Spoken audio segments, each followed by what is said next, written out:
당장 나오세요! 12살 소년이 필사적으로 외치며 한성진 회장의 앞을 가로막았습니다.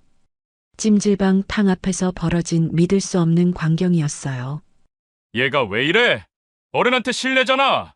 주변 어른들이 민재를 나무랐습니다. 하지만 소년은 떨리는 목소리로 계속 외쳤어요. 안 돼요! 정말 위험해요! 회장은 당황했고 사람들은 어린아이가 왜 이러는지 이해할 수 없었습니다. 민재의 눈에는 다른 사람들이 보지 못한 무언가가 보였던 것일까요? 과연 이 소녀는 무엇을 본 것일까요? 그리고 평범해 보이는 이 찜질방에 어떤 비밀이 숨어 있을까요? 어디서 보고 계신지 댓글로 남겨주세요. 이제 시간은 3주 전으로 거슬러 올라갑니다. 모든 것이 시작된 그 평범한 저녁, 허름한 동네 찜질방에서 말이에요. 서울 외곽 골목길 끝자락에 자리한 대일목욕탕의 낡은 간판이 가을비에 젖어 있었습니다. 빨간 페인트가 벗겨진 간판 아래로 하나둘 사람들이 들어섰죠. 오후 4시, 아직 퇴근 시간이 이르지만 찜질방 안은 제법 분주했습니다. 현관 입구에서 강민재가 신발들을 가지런히 정리하고 있었어요. 12살 소년의 작은 손이 어른들의 큰 신발을 하나씩 맞춰놓는 모습이 애틋했습니다. 이미 몇 년째 해온 일이라 손놀림이 능숙했죠. 어서 오세요. 민재의 맑은 목소리가 들렸습니다. 단골 손님들은 민재를 보며 미소를 지었어요. 이 동네에서 자란 아이를 모르는 사람이 없었거든요. 찜질방 안쪽에서는 강철수가 보일러를 점검하고 있었습니다. 70살의 나이에도 굽은 등을 세우고 열심히 일하는 모습이었어요. 벗겨진 타일과 녹슨 파이프들 사이를 오가며 오늘도 하루를 준비했습니다. 물 온도 어때요, 사장님? 탕에 들어간 단골 손님이 물었습니다. 오늘 딱 좋습니다. 어제보다 조금 더 뜨겁게 했거든요. 철수의 거친 목소리에는 자부심이 묻어났어요. 40년 넘게 이 일을 해온 장인의 자신감이었습니다. 비록 시설은 낡았지만 물 관리만큼은 누구에게도 지지 않는다는 믿음이 있었죠. 민재는 깨끗하게 개어놓은 수건들을 들고 탕 쪽으로 향했습니다. 할아버지를 도와 손님들을 챙기는 것이 그의 일상이었어요. 할아버지, 김 아저씨가 수건 달라고 하세요. 그래, 가져다 드려라. 철수는 민재의 머리를 한번 쓰다듬었습니다. 거칠고 투박한 손이었지만 민재에게는 세상에서 가장 따뜻한 손길이었어요. 피 한 방울 섞이지 않았지만 진짜 할아버지보다 더 각별한 사이였습니다. 오후 5시쯤 입구에서 웃음소리가 들렸습니다. 깔끔한 정장 차림의 한 노인이 들어오고 있었죠. 한성진이었습니다. 75살의 나이임에도 꼿꼿한 자세와 온화한 미소를 잃지 않은 분이었어요. 사장님, 어서 오세요. 오늘도 일찍 오셨네요. 철수가 반갑게 인사했습니다. 성진은 이곳의 단골 중에서도 가장 정중하고 예의 바른 손님이었거든요. 여기 오면 마음이 편해져서 말이에요. 하루 종일 답답했던 것들이 다 풀리는 기분입니다. 성진은 주변을 둘러보며 만족스러워했어요. 회사 임원들과 함께 가는 고급 호텔 사우나보다 이런 동네 찜질방이 훨씬 마음에 들었습니다. 여기서는 진짜 사람들의 진솔한 이야기를 들을 수 있었거든요. 물 온도가 딱 좋습니다.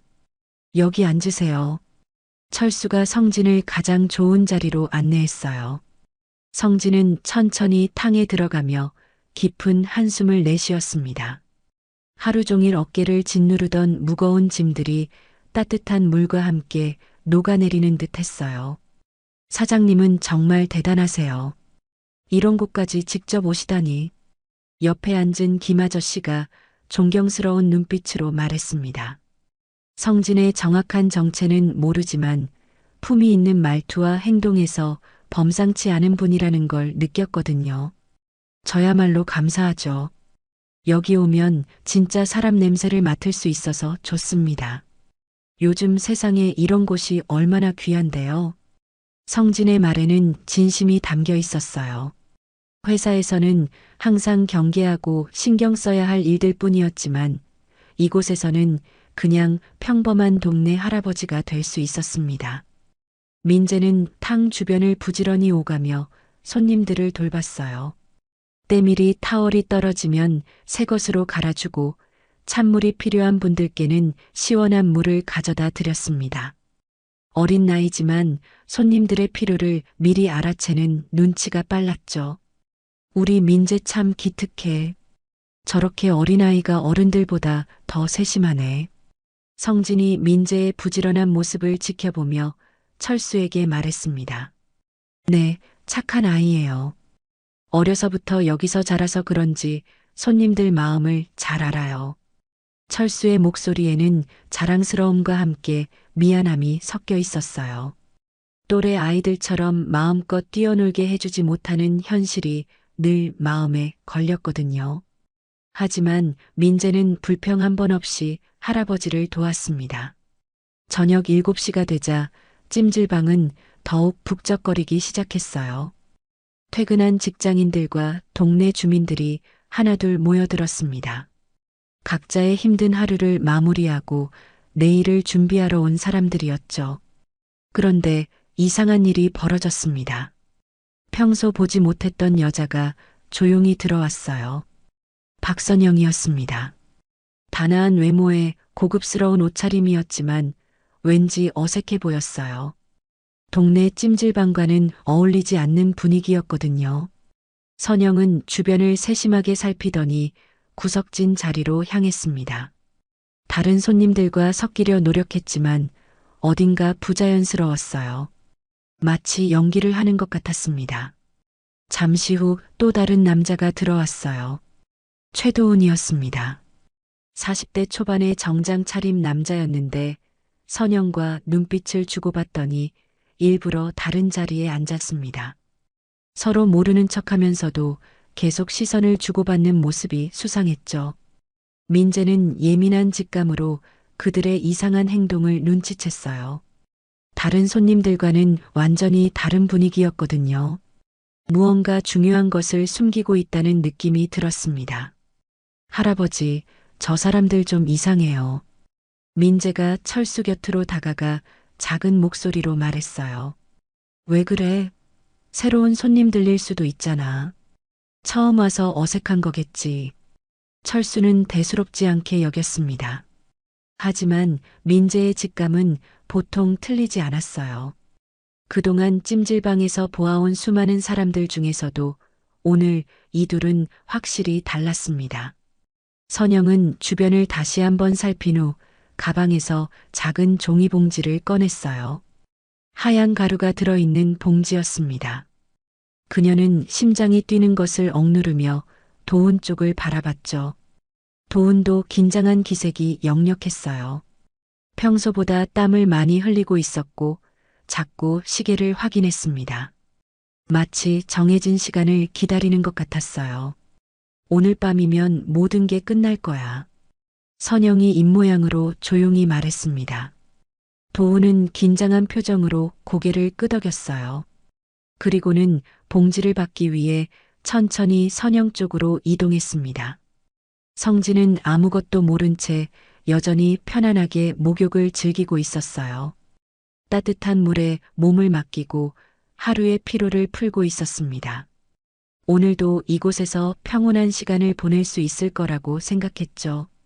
하지만 찜질방의 평온한 분위기 뒤에는 위험한 음모가 숨어 있었습니다. 오랜 세월 동안 동네 사람들의 안식처였던 이곳에 어둠의 그림자가 서서히 드리워지고 있었어요. 민재는 목에 걸린 은색 목걸이를 무의식적으로 만지작거렸습니다. HJ라는 이니셜이 새겨진 작은 펜던트였어요. 할아버지가 자신을 발견했을 때부터 목에 걸고 있던 유일한 단서였습니다. 뭔가 중요한 일이 일어날 것 같은 불길한 예감이 민재의 마음을 짓눌렀어요. 평범했던 하루가 곧 돌이킬 수 없는 사건의 시작점이 될 줄은 아무도 몰랐습니다. 저녁 8시가 넘어서자 찜질방은 하루 중 가장 바쁜 시간을 맞았습니다. 퇴근한 직장인들과 저녁을 마친 동네 주민들이 속속 들어왔어요. 탕마다 사람들로 가득 찼고 수증기가 자욱하게 피어올랐습니다. 민재는 평소처럼 깨끗한 수건들을 들고 탕 사이를 오갔어요. 손님들이 필요로 하는 것들을 미리 알아채고 챙겨주는 것이 그의 일이었습니다. 그런데 뜨거운 탕 근처를 지나가던 순간 뭔가 이상한 것을 발견했어요. 물 표면에서 평소와 다른 거품이 피어오르고 있었습니다. 보통 온천수에서 나는 자연스러운 기포와는 달랐어요. 작고 끈적한 거품들이 물 위로 올라오더니 금세 사라졌습니다. 민재는 코를 찌르는 듯한 이상한 냄새도 맡았어요. 이상하네. 민재가 혼잣말을 하며 탕 가장자리에 무릎을 꿇고 물을 자세히 들여다봤습니다. 평소 깨끗하고 투명했던 물이 희미하게 뿌옇게 변해 있었어요. 마치 누군가 무언가를 풀어넣은 것 같았습니다. 그때 박선영이 성진에게 다가갔어요. 얼굴에는 억지로 지어낸 듯한 미소가 떠올라 있었습니다. 아버님, 오늘 물이 참 좋아 보이네요. 평소보다 더 뜨끈하실 거예요. 선영의 목소리는 달콤했지만 어딘가 어색했어요. 평소 시아버지에게 그렇게 다정하게 굴지 않았거든요. 성진도 며느리의 갑작스러운 관심이 의아했지만 그냥 고마워했습니다. 그래요? 오늘 유난히 몸이 무거웠는데 잘 됐네요. 성진은 평소처럼 옷을 벗기 시작했어요. 탕에 들어가 하루의 피로를 씻어낼 생각이었습니다. 하지만 민재의 눈에는 물속에서 계속 이상한 기포들이 올라오는 것이 보였어요. 할아버지, 물이 이상해요. 민재가 급하게 철수에게 달려갔습니다. 작은 얼굴에는 걱정이 가득했어요. 뭐가 이상하다는 거야? 철수는 손님들에게 타월을 나눠주느라 바빴습니다. 민재의 말을 대수롭지 않게 들었어요. 물에서 이상한 거품이 나고 냄새도 달라요. 뭔가 섞인 것 같아요. 민재가 간절하게 설명했지만 철수는 고개를 저었습니다. 그냥 보일러가 오래돼서 그런 거야. 별일 아니니까 걱정 말아라. 옆에서 듣고 있던 김 아저씨가 웃으며 끼어들었어요. 애가 공연히 겁주는구나. 우리가 몇 년째 여기 다니는데 뭔 문제가 있겠어. 다른 손님들도 한마디씩 거들었습니다. 맞아, 민재야. 너무 걱정 말아라. 어린애가 괜한 상상을 하네. 민재는 답답했어요. 분명히 뭔가 잘못됐는데 아무도 믿어주지 않았습니다. 하지만 포기할 수 없었어요. 성진 할아버지가 그 물에 들어가면 안 될 것 같은 강한 예감이 들었거든요. 성진이 탕 가장자리에 발을 담그려는 순간 민재가 앞을 가로막았습니다. 안 돼요. 들어가시면 안 돼요. 민재의 간절한 외침이 찜질방 안에 울려 퍼졌어요. 순간 모든 사람들의 시선이 그에게 집중됐습니다. 얘가 왜 이래? 무슨 일이야? 손님들이 웅성거리기 시작했어요. 성진도 당황한 표정으로 민재를 내려다봤습니다. 왜 그러니? 무슨 일이야? 성진의 따뜻한 목소리에도 민재는 계속 막아섰어요. 12살 소년의 작은 몸이 성진의 앞을 가렸습니다. 그때 선영이 나섰어요. 얼굴에는 짜증이 역력했습니다. 어린 게 버릇없네. 어른이 목욕하시는데 뭐 하는 거야? 선영의 날카로운 목소리가 민재를 꾸짖었어요. 주변 손님들도 민재를 나무라기 시작했습니다. 민재야, 왜 그러는 거야? 어른한테 실례잖아. 사과해야지, 어서. 민재는 눈물이 날 것 같았어요. 하지만 물러설 수 없었습니다. 뭔가 끔찍한 일이 일어날 것 같은 불안감이 온몸을 휘감았거든요. 정말로 위험해요. 물이 이상하다고요. 민재가 목이 메인 채로 다시 호소했어요. 하지만 아무도 들어주지 않았습니다. 철수가 민재에게 다가왔어요. 얼굴에는 미안함과 당황스러움이 섞여 있었습니다. 민재야, 그만해라. 손님들께 민폐가 되잖아. 할아버지도 안 믿어주세요? 민재의 떨리는 목소리에 철수의 마음이 아팠어요. 하지만 손님들 앞에서 계속 소란을 피울 수는 없었습니다. 성진은 민재의 간절한 표정을 보며 잠시 망설였어요. 어린아이가 이렇게까지 말리는 데는 분명 이유가 있을 것 같았습니다. 그럼 한번 확인해 볼까요? 성진이 탕 가장자리에서 물을 떠올려 냄새를 맡아봤어요. 평소와 조금 다른 것 같기도 했지만 확실하지는 않았습니다. 별로 이상한 것 같지는 않은데요. 그때였습니다. 탕 안에 있던 박 아저씨가 갑자기 기침을 하기 시작했어요. 처음에는 가벼운 기침이었는데 점점 심해졌습니다. 으윽, 캐액캐액. 박 아저씨가 목을 움켜쥐며 고통스러워했어요. 얼굴이 빨갛게 달아올랐습니다. 왜 그러세요? 괜찮으세요? 옆에 있던 손님이 놀라며 물었어요. 하지만 박 아저씨는 대답할 수 없었습니다. 숨이 막히는 듯 괴로워했거든요. 아, 아파요. 목이 타는 것 같아요. 박 아저씨가 간신히 말을 토해냈어요. 그러더니 갑자기 탕 가장자리에 손을 짚고 비틀거렸습니다. 박 아저씨, 빨리 나와요. 손님들이 황급히 그를 부축해서 탕 밖으로 끌어냈어요. 박 아저씨는 온몸을 떨며 바닥에 주저앉았습니다. 숨이 안 쉬어져요. 박 아저씨의 입술이 파랗게 변하기 시작했어요. 명백히 비정상적인 상태였습니다. 찜질방 안이 순식간에 아수라장이 됐어요. 사람들은 당황해서 어쩔 줄 몰랐습니다. 119 불러야겠어. 빨리 병원으로. 민재는 창백한 얼굴로 그 광경을 지켜봤어요. 자신이 막으려고 했던 일이 결국 일어나고 만 것입니다. 성진도 충격을 받았어요. 만약 민재가 막지 않았다면 자신이 저렇게 됐을지도 모른다는 생각에 소름이 돋았습니다. 민재야, 내가 맞았구나. 정말 고마워. 성진이 민재의 어깨에 손을 올렸어요. 어린 소년의 용감함에 감동했습니다. 하지만 선영의 얼굴은 일그러져 있었어요. 계획이 틀어진 것에 대한 분노와 당황스러움이 섞여 있었습니다. 도훈도 멀리서 그 광경을 지켜보며 식은땀을 흘렸어요. 철수는 급하게 119에 신고했습니다. 그리고 탕의 물을 모두 빼기 시작했어요. 모든 분들 물에서 나와주세요. 무슨 문제가 있는 것 같습니다. 찜질방은 완전히 혼란에 빠졌어요. 평온했던 일상이 한순간에 깨져버린 것입니다. 민재만이 이 모든 상황을 예견했지만 이제 더 큰 문제가 기다리고 있다는 것을 아직 아무도 몰랐습니다.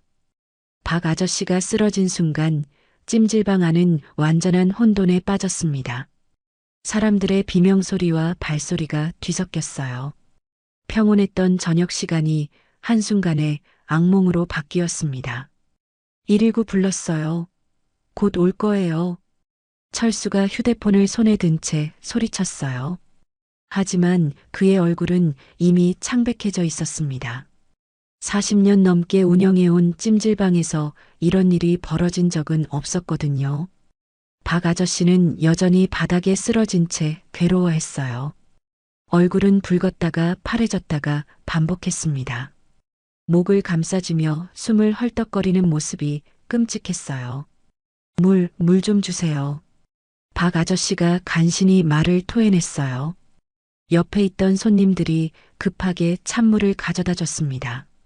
민재는 그 순간 성진이 여전히 탕 근처에 서 있는 것을 봤어요. 회장은 충격을 받은 듯 멍하니 물을 바라보고 있었습니다. 혹시 물에 닿기라도 하면 어떻게 될지 모른다는 생각에 민재는 다시 달려갔어요. 할아버지, 안 돼요. 아직 위험해요. 민재가 성진의 팔을 붙잡고 끌어당겼습니다. 성진은 민재의 간절한 표정을 보며 몇 걸음 뒤로 물러났어요. 그런데 성진의 발이 미끄러져 탕 쪽으로 넘어질 뻔했습니다. 민재는 반사적으로 준비해둔 찬물 양동이를 들고 와서 성진의 발 쪽에 쏟아부었어요. 민재야. 성진이 놀라며 소리쳤어요. 찬물이 발등을 적셨지만 덕분에 탕에 빠지지 않을 수 있었습니다. 죄송해요. 하지만 그 물에 들어가시면 안 돼요. 민재의 목소리는 떨리고 있었어요. 어린 나이에 이런 상황을 감당하기에는 너무 무거웠습니다. 그때 다른 손님들이 하나둘 불만을 터뜨리기 시작했어요. 이게 무슨 장사야? 이런 위험한 곳에서 어떻게 목욕을 해? 김 아저씨가 목소리를 높였습니다. 평소 온화했던 분이 이렇게 화를 내는 것은 처음이었어요. 맞아요. 우리도 그 물에 들어갔었는데 어떻게 할 거예요? 다른 손님도 가세했습니다. 공포와 분노가 뒤섞인 목소리였어요. 병원비는 누가 물어줄 건데? 검사비만 해도 얼마인지 알아요? 장사 그만두라고. 이런 식으로 할 거면. 손님들의 목소리가 점점 거세졌어요. 몇 년 동안 정들었던 곳이었지만 지금은 분노와 두려움만 남아 있었습니다. 철수는 손님들 앞에서 깊이 고개를 숙였어요. 70년을 살아오면서 이렇게 큰 굴욕을 당한 적은 없었습니다. 죄송합니다. 정말 죄송합니다. 제가 모든 책임을 지겠습니다.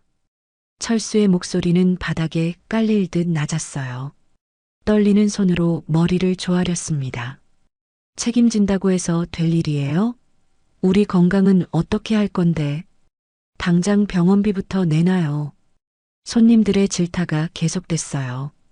철수는 아무 말도 할 수 없었습니다. 이미 은행 빚으로 목이 막힌 상태에서 손님들 보상까지 해야 한다니 절망적이었어요. 민재는 할아버지의 구부정한 어깨를 보며 가슴이 찢어질 것 같았어요. 자신 때문에 할아버지가 이런 고생을 하는 것 같아서 견딜 수 없었습니다. 할아버지. 민재가 조심스럽게 철수에게 다가갔어요. 하지만 철수는 민재를 보며 복잡한 표정을 지었습니다. 민재야, 넌 왜 괜히? 철수의 말끝이 흐려졌어요. 민재가 성진을 구해준 것은 고마웠지만 결과적으로 찜질방이 이런 상황에 빠진 것도 사실이었습니다. 만약 조용히 넘어갔다면 이렇게까지 일이 커지지는 않았을 거예요. 민재는 할아버지의 마음을 알 것 같아서 더욱 슬퍼졌어요. 할아버지, 정말 이상했어요. 저도 무서웠어요. 민재의 목소리가 떨렸어요. 12살 아이가 감당하기에는 너무 큰 상황이었습니다. 그래도 어른들 일에 함부로 끼어들면 안 되는 거야. 철수의 말에는 원망보다는 걱정이 담겨 있었어요. 하지만 민재에게는 날카로운 비수처럼 느껴졌습니다. 박선영이 그 틈을 타서 끼어들었어요. 정말 큰일 났네요. 이런 일이 일어날 줄 몰랐어요. 선영의 목소리는 걱정스러워 보였지만 눈빛에는 다른 감정이 숨어 있었어요. 마치 자신의 계획이 틀어진 것에 대한 분노 같은 것이었습니다. 어린애가 괜히 소란을 피워서 일이 이렇게 커진 것 같은데요. 선영이 민재를 힐끔 보며 말했어요. 교묘하게 책임을 민재에게 떠넘기려는 의도였습니다. 맞아요. 그냥 조용히 있었으면 이런 일 없었을 텐데. 일부 손님들이 선영의 말에 동조했어요. 흥분한 상태에서 누군가를 탓하고 싶었던 거죠. 민재는 억울했지만 아무 말도 할 수 없었어요. 어린아이의 말을 믿어주는 어른은 아무도 없었습니다. 성진만이 민재 편에 서서 말했어요. 잠깐만요. 이 아이가 저를 구해준 겁니다. 만약 이 아이가 막지 않았다면 저도 저분처럼 됐을 거예요. 성진의 목소리는 단호했어요. 하지만 다른 손님들은 여전히 화가 나 있었습니다. 그때 119 구급대원들이 도착했어요. 급하게 박 아저씨를 들것에 올려 병원으로 이송했습니다. 찜질방 안은 정막이 흘렀어요. 물 샘플도 가져가야겠습니다. 성분 분석을 해봐야 할 것 같아요. 구급대장이 말하며 탕물을 채취했어요. 이제 정식으로 조사가 시작될 예정이었습니다. 손님들은 하나둘 찜질방을 떠났어요. 떠나면서도 불만을 쏟아냈습니다. 다시는 안 와. 이런 곳에 보상 문제 해결 안 되면 가만 안 둘 거야. 찜질방은 순식간에 텅 비었어요. 몇 시간 전만 해도 웃음소리가 가득했던 곳이 무덤처럼 조용해졌습니다. 철수는 탕가에 주저앉았어요. 70년 인생에서 가장 절망스러운 순간이었습니다. 빚더미도 모자라서 이제 손님 보상까지 해야 한다니 앞이 캄캄했어요. 민재는 할아버지 곁에 앉았어요. 죄책감과 분노가 가슴속에서 뒤엉켜 있었습니다. 분명히 옳은 일을 했는데 왜 이렇게 된 건지 이해할 수 없었어요. 할아버지, 정말 미안해요. 민재의 눈에서 눈물이 떨어졌어요. 목걸이에 HJ 이니셜이 희미하게 빛났지만 지금은 그런 것에 신경 쓸 여유가 없었습니다. 성진은 그런 두 사람을 바라보며 복잡한 마음이었어요. 민재 덕분에 목숨을 구했지만 그 때문에 이 가족이 더 큰 고통을 받게 됐으니까요. 한편 박선영과 최도호는 멀리서 이 모든 상황을 지켜보고 있었어요. 계획이 완전히 틀어진 상황에서 다음 수를 고민하고 있었습니다. 첫 번째 시도는 실패했지만 포기할 수는 없었어요. 밤이 깊어갈수록 찜질방의 미래는 더욱 불투명해졌습니다. 민재의 용기 있는 행동이 과연 어떤 결과를 가져올지 아무도 예측할 수 없었어요. 그날 밤 찜질방은 죽음과도 같은 정적에 휩싸였습니다. 평소 이맘때면 늦은 손님들로 북적거렸을 텐데 이제는 민재와 철수만이 덩그러니 남아 있었어요. 형광등 하나만 깜빡거리며 을씨년스러운 분위기를 더했습니다. 철수는 사무실 책상에 앉아 계산기를 두드리고 있었어요.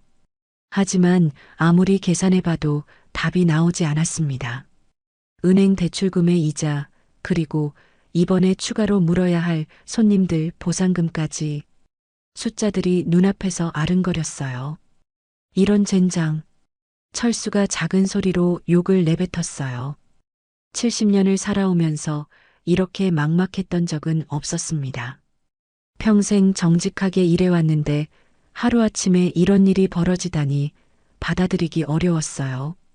민재는 구석에 쪼그리고 앉아 할아버지를 바라보고 있었습니다. 어깨가 축 늘어진 할아버지의 모습이 너무 안쓰러웠어요. 자신 때문에 이렇게 된 것 같아서 가슴이 아팠습니다. 다음 날 아침 철수에게 전화가 걸려왔어요. 은행 담당자였습니다.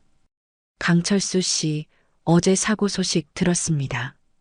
이런 상황에서는 대출 연장이 어려울 것 같은데요. 차가운 목소리가 찜질방 안에 울려 퍼졌어요. 철수의 얼굴이 더욱 창백해졌습니다. 조금만 시간을 주세요. 상황이 정리되면. 죄송하지만 이미 연체된 상태인데 추가 사고까지 발생했잖아요. 담보물건 처분을 고려해 보셔야 할 것 같습니다. 전화가 끊어진 후 철수는 한동안 멍하니 앉아 있었어요. 찜질방을 팔아야 한다는 말이었습니다. 평생의 터전을 잃게 된 거죠. 오후가 되자 어제 사고를 당한 박 아저씨의 가족들이 찾아왔어요. 얼굴에는 분노가 가득했습니다. 우리 아버지가 지금 중환자실에 계셔요. 병원비만 벌써 수백만 원이 나왔어요. 박 아저씨의 아들이 목소리를 높였어요. 30대 중반쯤 돼 보이는 남자였는데 눈빛이 험악했습니다. 정말 죄송합니다. 제가 책임지겠습니다. 철수가 고개를 숙였지만 상대방은 쉽게 물러서지 않았어요. 책임진다고 해서 될 일이에요? 우리 아버지 평생 여기 다니셨는데 이런 일을 당하다니. 일단 치료비부터 내놔요. 그 다음에 정신적 피해 보상도 해야죠. 박 아저씨의 며느리도 가세했어요. 둘 다 흥분한 상태였습니다. 민재는 구석에서 그 모습을 지켜보며 주먹을 꽉 쥐었어요. 분명히 자신이 본 것은 사실인데 왜 아무도 믿어주지 않는 걸까요? 억울함과 분노가 치밀어 올랐습니다. 이런 식으로 장사하면서 안전관리도 제대로 안 하고 나이 드신 분들 상대로 무책임하게 욕설이 섞인 질타가 계속됐어요. 철수는 아무 말도 할 수 없었습니다. 실제로 손님이 다쳤으니 변명할 여지가 없었어요. 내일까지 치료비 500만 원 준비하세요.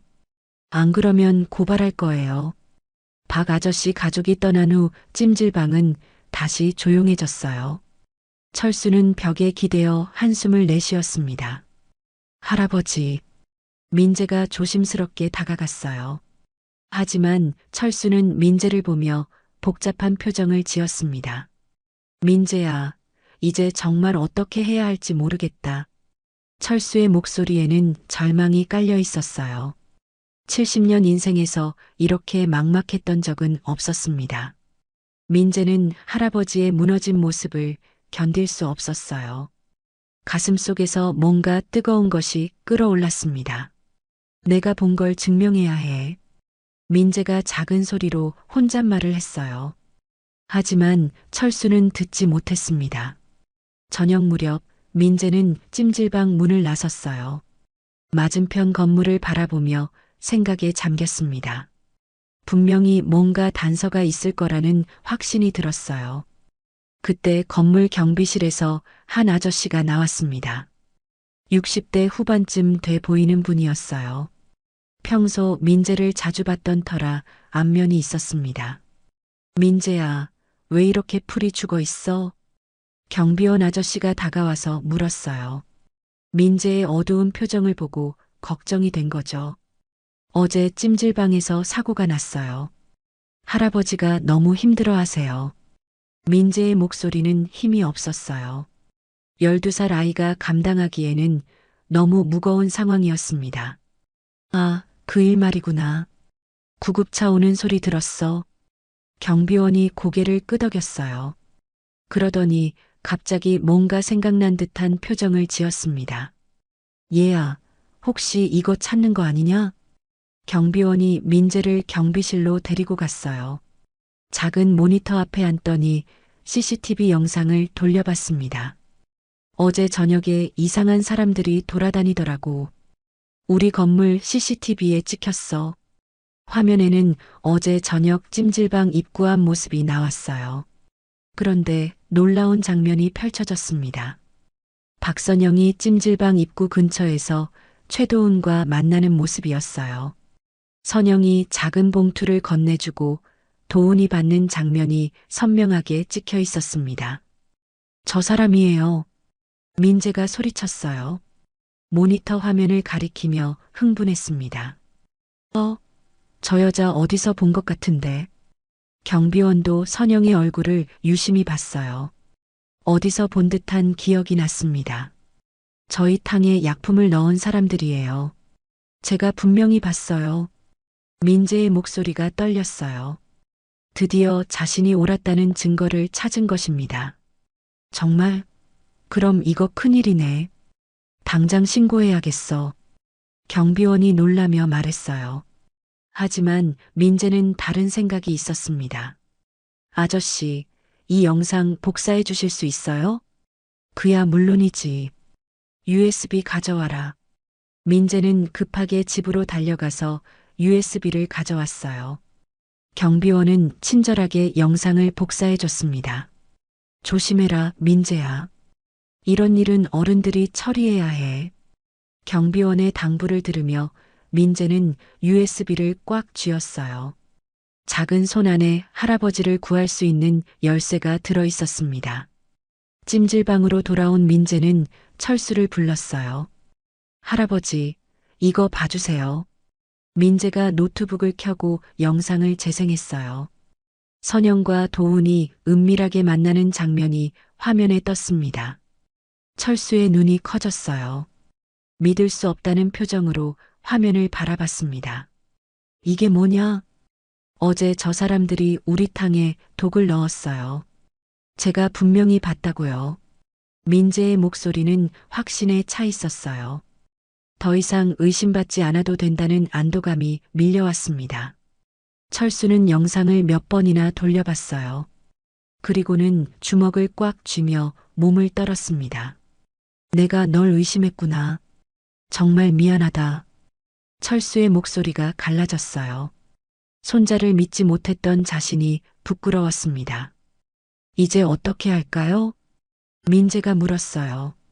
증거는 찾았지만 어떻게 대처해야 할지 막막했습니다.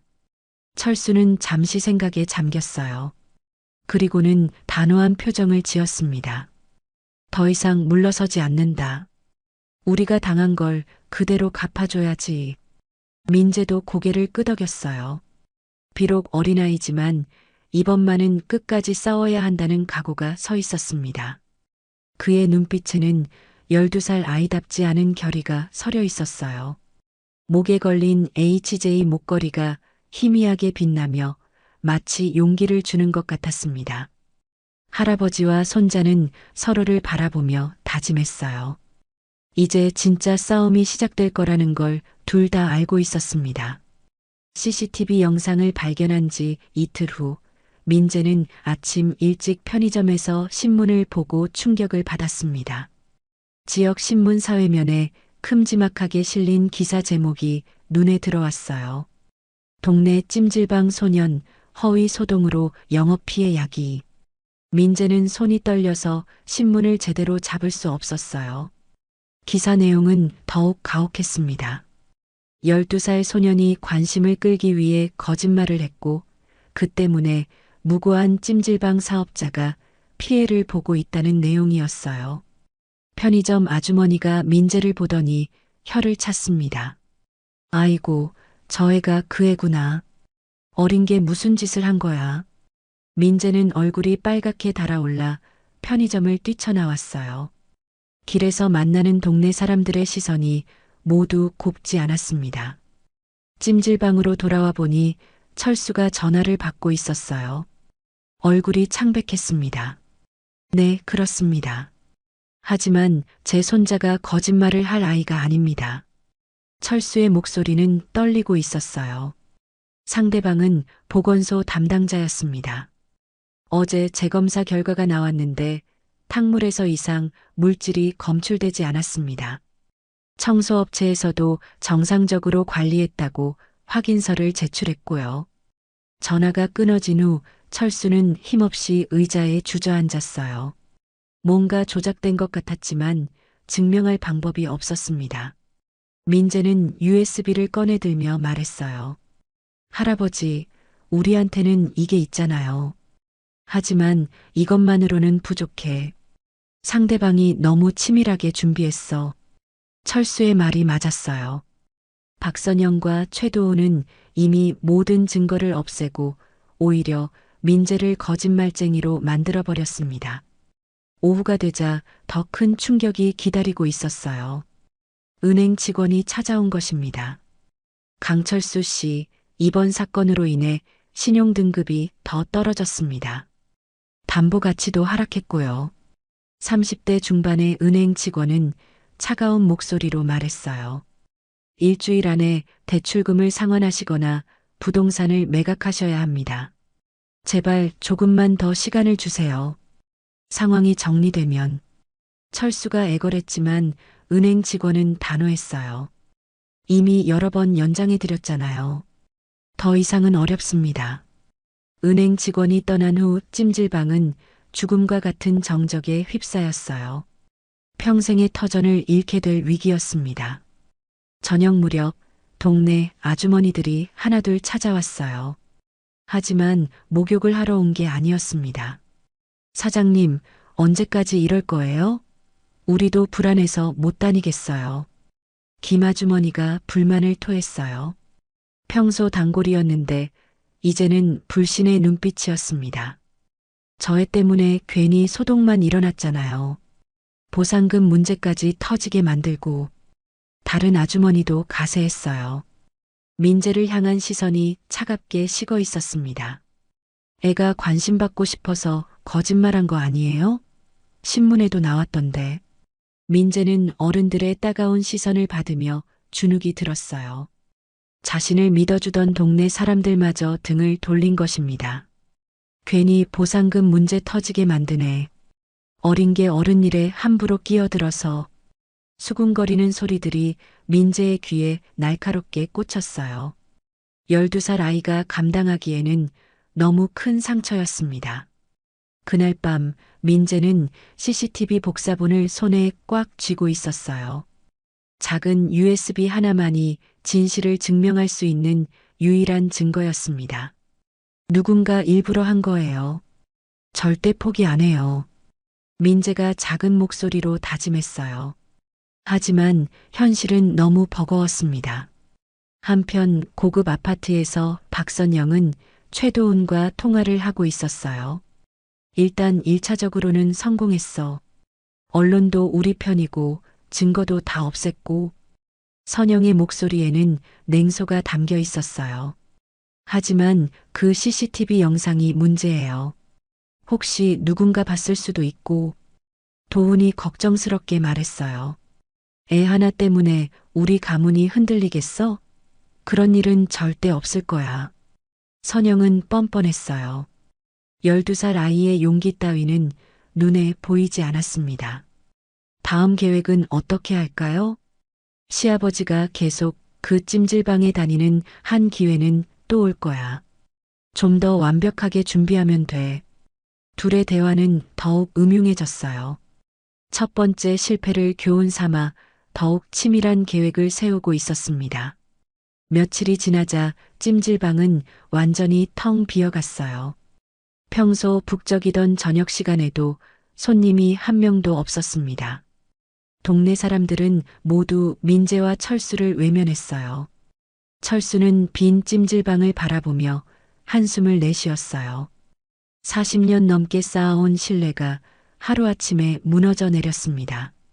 민재는 구석에 앉아 목걸이를 만지작거렸어요. HJ 이니셜이 새겨진 작은 펜던트가 희미하게 빛났지만 지금은 그 의미를 알 길이 없었습니다. 희망의 불씨는 꺼져가는 듯 보였어요. 악의 세력이 더 크고 치밀했습니다. 하지만 민재의 마음 한구석에는 여전히 포기하지 않겠다는 의지가 남아 있었어요. 진실은 반드시 밝혀질 거라는 믿음, 그것만이 민재를 지탱해주는 유일한 힘이었습니다. 한성그룹 본사 30층 대회의실에는 긴장감이 흘렀습니다. 임시 이사회가 소집된 것이었어요. 커다란 타원형 테이블을 둘러싸고 앉은 이사들의 표정은 모두 심각했습니다. 박선영이 검은색 정장을 차려입고 회의실 앞쪽에 서 있었어요. 얼굴에는 슬픔을 가장한 표정이 떠올라 있었지만 눈빛에는 야망이 숨어 있었습니다. 여러분, 안타깝게도 회장님께서 건강상 큰 문제가 생기셨습니다. 선영의 목소리는 차분했지만 계산된 듯 했어요. 준비해온 대본을 읽는 것 같았습니다. 며칠 전 찜질방에서 화학물질에 노출되어 의식을 잃으셨고 현재 병원에서 치료 중이십니다. 이사들 사이에서 웅성거림이 일었어요. 한성진의 갑작스러운 상황에 모두 당황했습니다.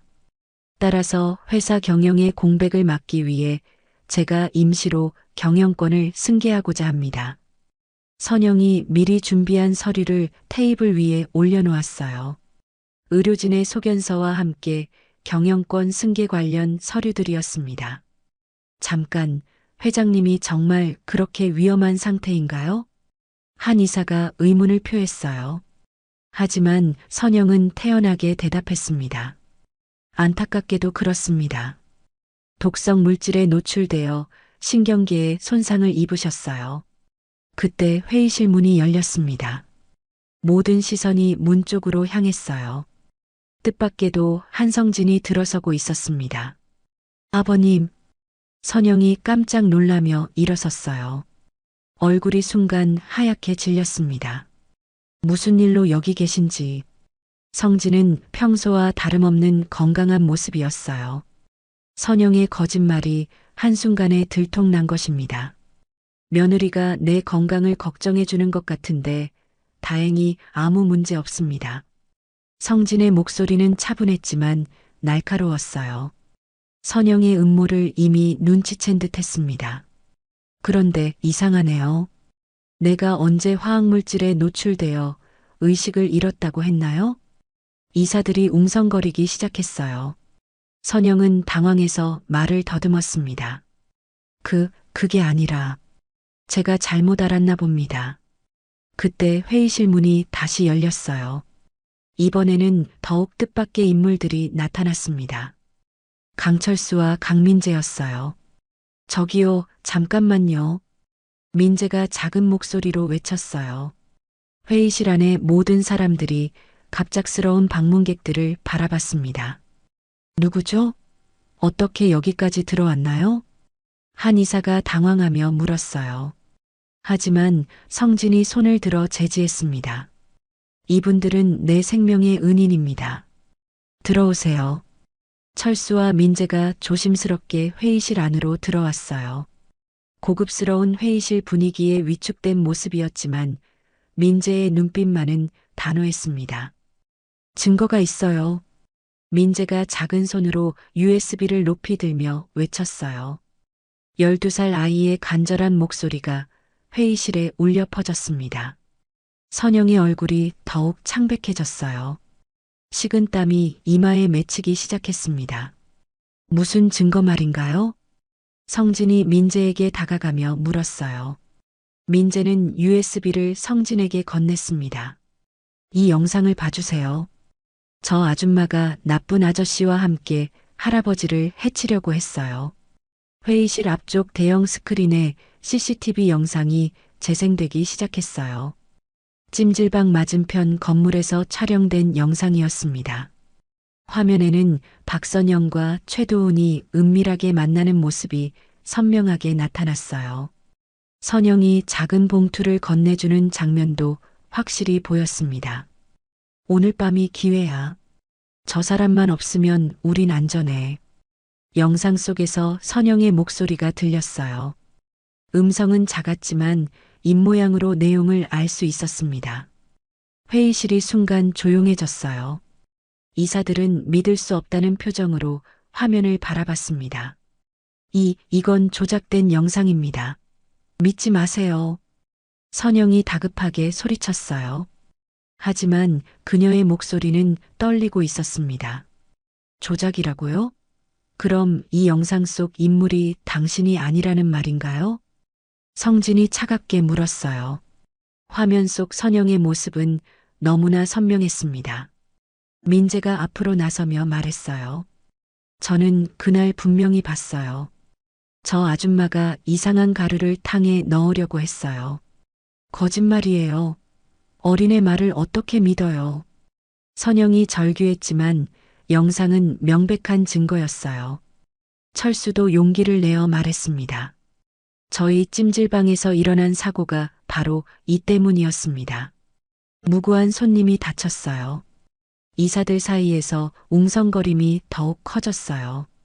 한성그룹 며느리가 시아버지를 해치려 했다는 사실에 모두 충격을 받았습니다.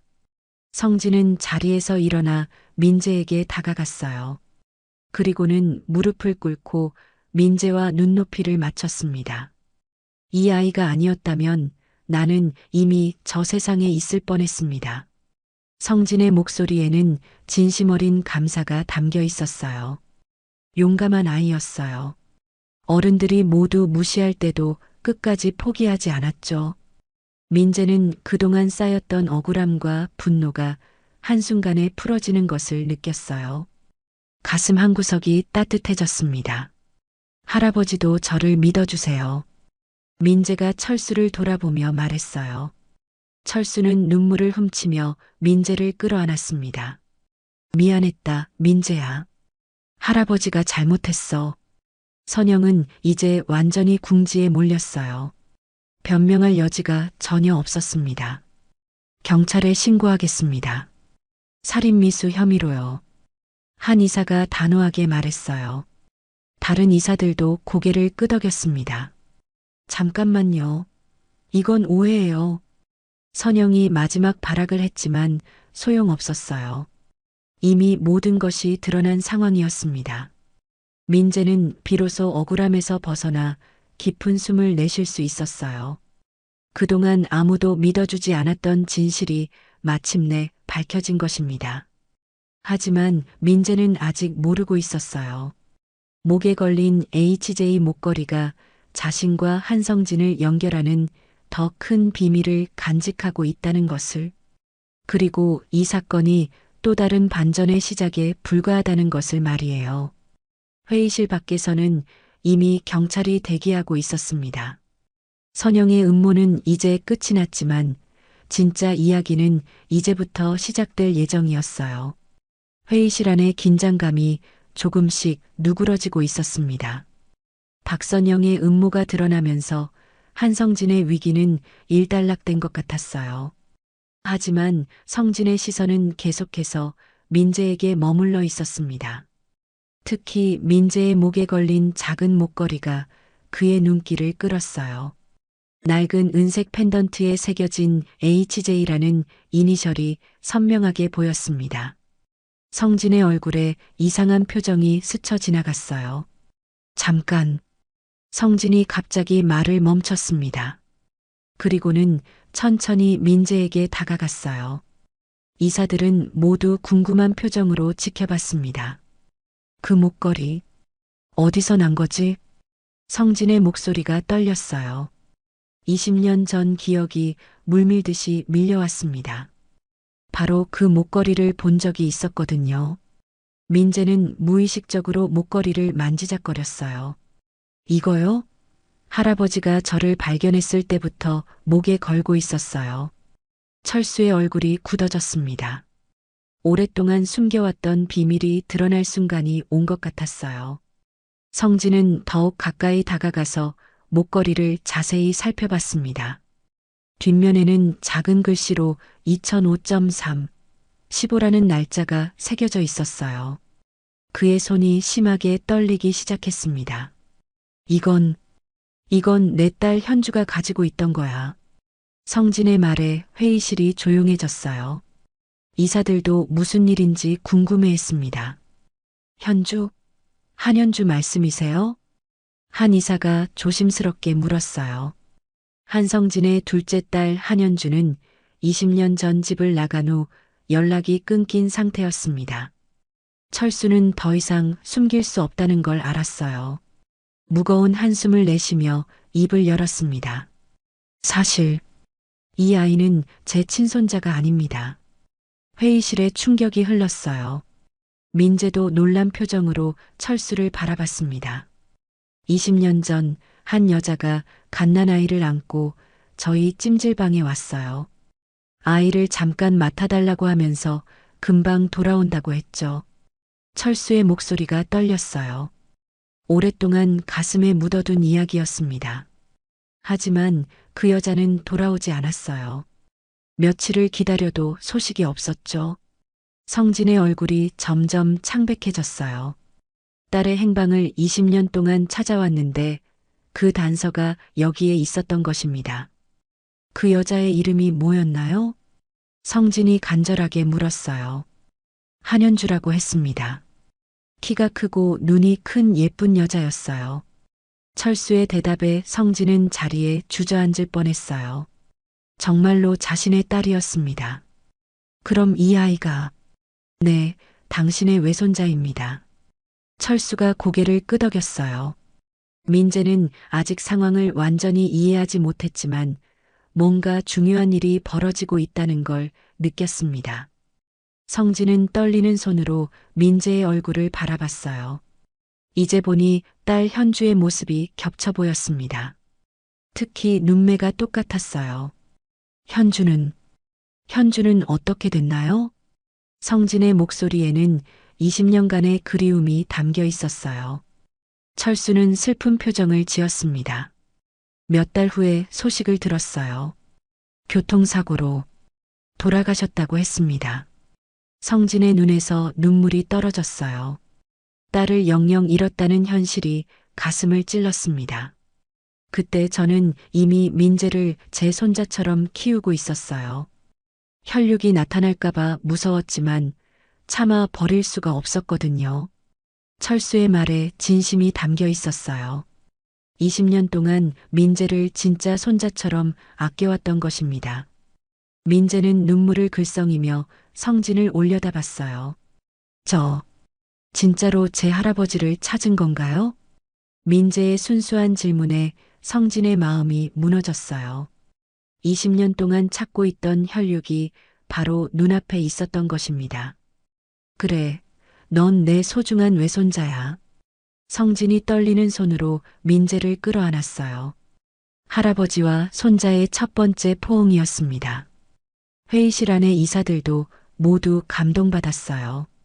드라마 같은 상황이 실제로 벌어진 것입니다. 그럼 이제 어떻게 되는 건가요? 민재가 조심스럽게 물었어요. 갑자기 재벌가의 후손이 되었다는 현실이 믿기지 않았습니다. 성진은 민재의 머리를 쓰다듬으며 말했어요. 내가 원하는 대로 하면 돼. 하지만 할아버지는 너와 함께하고 싶어. 민재는 철수를 돌아봤어요. 20년 동안 자신을 키워준 양할아버지를 버릴 수는 없었습니다. 저는 두 할아버지와 모두 함께 살고 싶어요. 민재의 말에 성진과 철수 모두 미소를 지었어요. 어린 마음에도 가족의 소중함을 아는 민재였습니다. 그럼 이제 찜질방은 어떻게 될까요? 철수가 걱정스럽게 물었어요. 빚 문제와 손님들의 보상 문제가 여전히 남아 있었습니다. 성진은 단호하게 말했어요. 모든 문제를 해결하겠습니다. 그리고 찜질방도 새롭게 단장해서 더 좋게 만들어 드릴게요. 그럴 필요는 없습니다. 제가 당연히 해야 할 일이에요. 철수가 사양했지만 성진은 고개를 저었어요. 아닙니다. 20년 동안 제 외손자를 키워주신 은혜를 어떻게 갚겠어요. 한편 박선영은 경찰에 연행되면서도 끝까지 저항했어요. 이건 말이 안 돼. 어린애 하나 때문에. 하지만 명백한 증거 앞에서는 어떤 변명도 통하지 않았습니다. 최도훈도 함께 체포되어 수사를 받게 됐어요. 이사회는 긴급히 선영의 모든 직책을 박탈하기로 결정했어요. 그리고 한성진이 계속 회사를 이끌어가기로 했습니다. 이제 정말 모든 게 끝난 건가요? 민재가 성진에게 물었어요. 응, 이제 우리는 진짜 가족이 되는 거야. 성진의 답변에 민재의 얼굴에 환한 미소가 떠올랐어요. 회의실을 나서며 성진은 철수에게 말했어요. 앞으로 저희 가족이 되어주세요. 민재에게는 두 할아버지가 필요할 것 같아요. 철수도 고마운 마음으로 고개를 끄덕였어요. 그날 밤 찜질방에서 세 사람은 함께 저녁을 먹었습니다. 비록 검소한 식사였지만 가족의 따뜻함이 느껴지는 시간이었어요. 민재는 목걸이를 바라보며 생각했어요. 이 작은 펜던트가 자신의 운명을 바꿔놓았다는 것을, 그리고 엄마가 자신을 얼마나 사랑했는지도 알 것 같았습니다. 내일부터는 새로운 시작이야. 성진이 민재에게 말했어요. 20년 만에 찾은 가족과 함께할 새로운 인생이 기다리고 있었습니다. 하지만 이것은 끝이 아니라 새로운 시작의 서막이었어요. 찜질방에서 시작된 작은 사건이 거대한 운명의 실타래를 풀어낸 것입니다. 한 달 후 서울중앙지법에서 박선영과 최도훈의 1심 판결이 내려졌습니다. 살인미수와 업무방해 혐의로 각각 징역 3년과 2년이 선고됐어요. 법정을 나서는 선영의 얼굴은 완전히 무너져 있었습니다. 이 모든 게 어린애 하나 때문에. 선영이 마지막까지 원망 섞인 말을 내뱉었지만 이미 모든 것이 끝난 후였어요. 탐욕이 부른 파멸이었습니다. 그날 오후 한성진은 강철수와 함께 은행에 앉아 있었습니다. 철수의 모든 빚을 정리하는 자리였어요. 정말 이렇게까지 하실 필요가 없습니다. 철수가 사양했지만 성진은 고개를 저었어요. 당신이 이 아이를 지켜줘서 고맙소. 20년 동안 혈육보다 더 소중히 키워주셨잖아요. 성진의 목소리에는 진심 어린 감사가 담겨 있었어요. 은행 직원이 모든 서류를 정리하며 말했습니다. 대출금 전액 상환 완료되었습니다. 이제 담보도 모두 해제되고요. 철수는 믿을 수 없다는 표정으로 서류를 바라봤어요. 평생 짓누르던 빚의 무게에서 해방된 순간이었습니다. 다음 주부터는 찜질방 개보수 공사가 시작됐어요. 성진이 최고의 시공업체를 동원해서 완전히 새롭게 단장하기로 한 것입니다. 이곳은 내게 제2의 생명을 준 곳이다. 반드시 지켜야 한다. 성진이 공사 현장을 둘러보며 말했어요. 낡은 보일러는 최신식으로 교체되고 벗겨진 타일들도 모두 새 것으로 바뀔 예정이었습니다. 민재는 공사 현장을 신기하게 바라봤어요. 정말 이 모든 게 꿈 같아요. 꿈이 아니야. 이제 우리는 진짜 가족이니까. 성진이 민재의 머리를 쓰다듬으며 말했어요. 한 달 후 새롭게 단장된 대일 목욕탕이 다시 문을 열었습니다. 입구에는 새로운 간판이 걸려 있었어요. 대일 가족 목욕탕이라는 이름으로 바뀌었습니다. 개장 첫날부터 동네 사람들이 하나둘 찾아왔어요. 그동안 멀어졌던 단골 손님들도 돌아왔습니다. 사장님, 정말 달라졌네요. 김 아저씨가 새로운 시설을 보며 감탄했어요. 물 온도도 딱 좋고 시설도 완전히 새 것 같아요. 다른 손님들도 입을 모아 칭찬했습니다. 철수는 눈물을 훔치며 손님들을 맞았어요. 죄송합니다. 그동안 의심받게 해서. 무슨 말씀이에요? 오히려 우리가 민재를 믿지 못해서 미안했어요. 손님들도 그동안의 일을 사과했어요.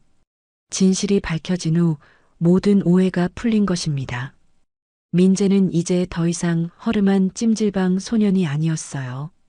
한성그룹 회장의 외손자라는 신분이 알려지면서 동네의 자랑거리가 됐습니다.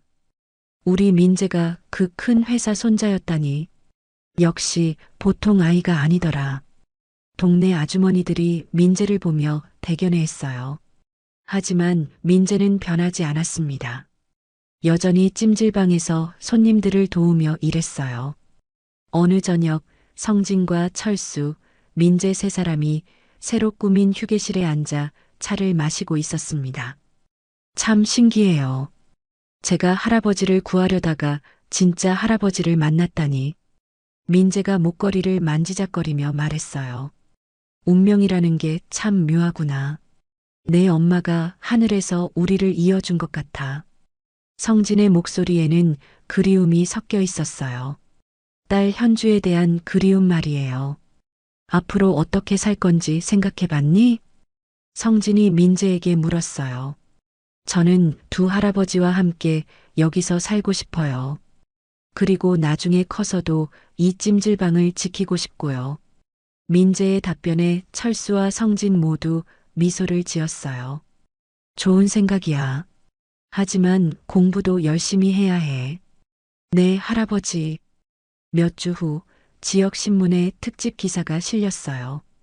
찜질방에서 피어난 기적의 가족사랑이라는 제목이었습니다. 민재의 용기와 가족애를 다룬 감동적인 내용이었어요.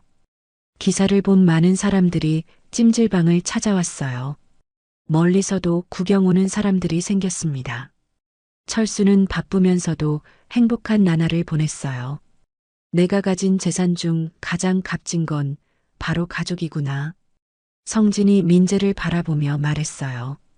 수십 년간 기업 경영에 매달렸지만 진짜 소중한 것은 가족이라는 걸 깨달았습니다. 어느 날 저녁 민재는 찜질방 굴뚝에서 피어오르는 하얀 연기를 바라봤어요. 따뜻한 연기가 하늘로 올라가는 모습이 희망적으로 보였습니다. 엄마, 저 잘 살고 있어요. 할아버지들도 두 분이나 계시고. 민재가 하늘을 올려다보며 중얼거렸어요. 목걸이에 HJ 이니셜이 석양에 비쳐 반짝였습니다. 저녁 무렵이 되자 찜질방은 다시 활기를 되찾았어요. 아이들의 웃음소리와 어른들의 담소소리가 어우러졌습니다. 한때 절망에 빠졌던 이곳이 다시 동네의 중심지가 된 것이에요. 철수는 보일러실에서 온도를 점검하며 흐뭇해했어요. 40년 넘게 해온 일이지만 오늘만큼 보람을 느낀 적은 없었습니다. 성진은 탕에 몸을 담그고 동네 사람들과 어울렸어요. 회장이라는 신분을 떠나 그냥 평범한 할아버지였습니다. 민재는 손님들 사이를 오가며 필요한 것들을 챙겨줬어요. 작은 몸짓 하나하나에 정성이 담겨 있었습니다. 정말 착한 아이야. 부자가 됐다고 교만하지도 않고. 한 아주머니가 민재를 보며 흐뭇해했어요. 밤이 깊어갈수록 찜질방의 따뜻한 불빛은 더욱 환하게 빛났습니다. 굴뚝에서는 여전히 하얀 연기가 피어올랐어요. 이 작은 찜질방에서 시작된 이야기는 이제 새로운 전설이 됐습니다. 용기 있는 소년이 악을 물리치고 잃어버린 가족을 찾은 기적의 이야기였어요. 그리고 그 모든 것의 중심에는 변하지 않는 사랑과 믿음이 있었습니다. 가족의 사랑, 이웃의 정, 그리고 정의에 대한 믿음 말이에요. 찜질방 굴뚝에서 피어오르는 연기처럼 이들의 사랑도 계속해서 퍼져나갈 것입니다.